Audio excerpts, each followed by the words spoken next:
Okay, hey guys, I've got a new cookie cutter build for you. It's just a few hours after the release of the new patch, so it's not exactly refined or polished, which is why I'm kind of reluctant to show it.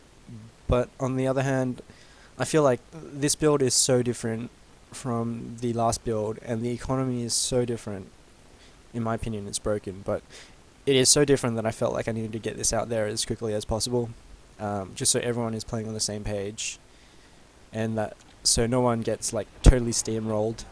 Um, so what we're gonna do is we're gonna start just normally one metal, one energy, one metal, and then we're gonna go into bot factory. There's really no other choice. If we go air factory, that just puts us behind on the macro game so much because we can't get combat fabbers up like at any kind of reasonable time.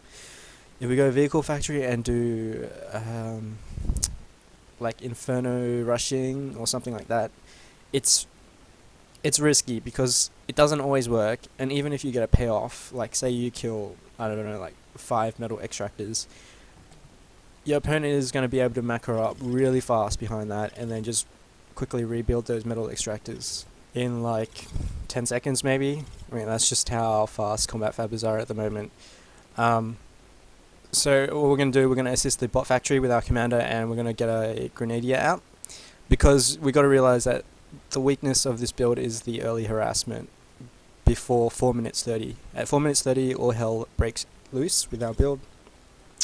So we want to put our opponent off guard as much as possible, keep him on a defensive posture, keep him honest a bit. So we're going to get that grenadier out, and then we are going to go straight for the combat fabber. At the same time, we're going to get the bot factory to assist itself so that the combat fabber straight away starts building our bot fabber. And once that gets built, we're going to go straight for metal and just power that up. And then we want to get stingers, of course, just to protect against early air harass, if he even tries to do that. I mean, if you see a bomber at all and you shoot it down without losing anything, you've pretty much won. You should have you should be going into the game with the confidence that you've won, because you're just so far ahead of him in the timings at that point.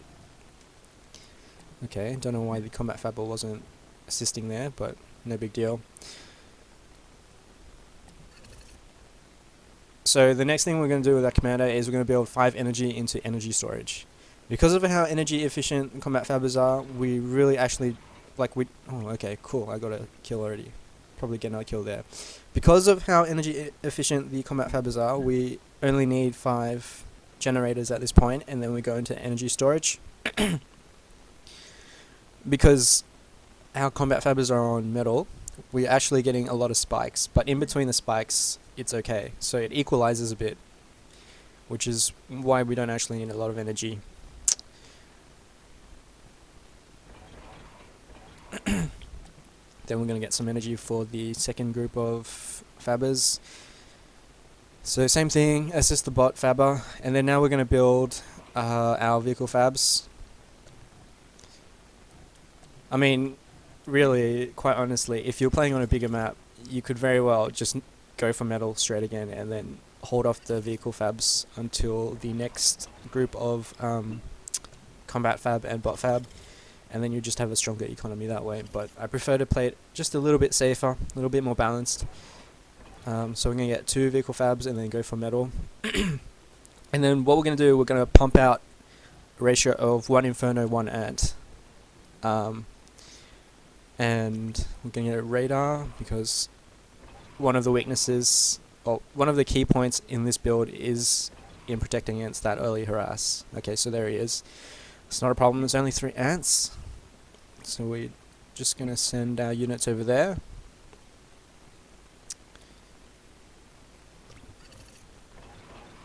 So that turret should be able to protect my combat fabber. That's really all that matters right now. Losing those metal is not a big concern because you can just rebuild them. We're going to counter-attack with that inferno and probably shut down his expansion again. And just a point to note that at this point in time in the last build, at about 4 minutes, we would have about 100 metal income. Whereas here, with the new economy, we have about 160, 170 maybe.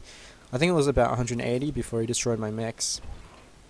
But yeah, and we also have, you know, we're also positioned to start pumping out units at him.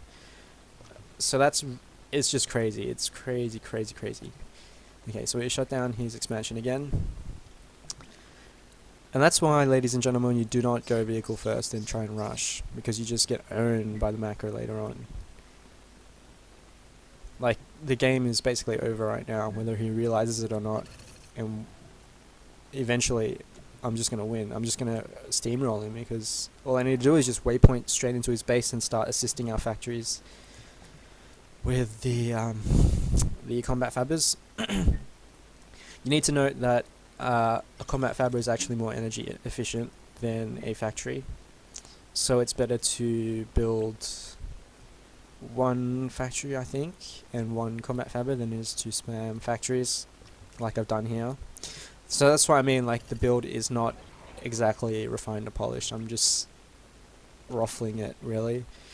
So we'll just move in right now and finish him off. If he brings out his commander, it's not a big deal, because it takes, I think it's like 13 shots to kill an Inferno, and if he tries and Uber cannons it, he's just going to be down on energy, and his commander won't be building energy. So, yeah. And then there's always going to be Infernos following up that behind. There's just no way he can out-macro us at this point. On our bot factory, sorry, we will be just pumping out combat fabbers and stingers, just to have it on continuous mode, and just put an area patrol around your factories. Yeah, that's really it. Have fun with the new economy, and yeah, when in doubt, just build Infernos. I'll see you guys soon.